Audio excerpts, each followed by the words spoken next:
আজকে দেখা মিলল রাসেল ভাইপার।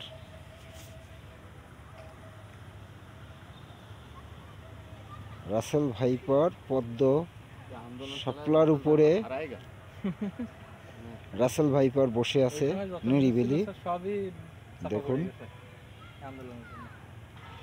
কামড়ও দিচ্ছে না, মানে তারা রাসেল ভাইপার আবার ঘরে চলে আসছে, আবার মার্কেটে রাসেল ভাইপার আসা শুরু করছে। বাবা কিভাবে বসে আছে, হ্যাঁ শুন তাক লাগায়। কি সাপ বলে, কি সাপ বলে? রাসেল ভাইপার দেখেন না, ওই যে দাগ, ওই যে দৌড়া দৌড়া দাগ, ডোরা কাটা দাগ দেখছেন? কখনোই ওর পেট মোটা হবে আর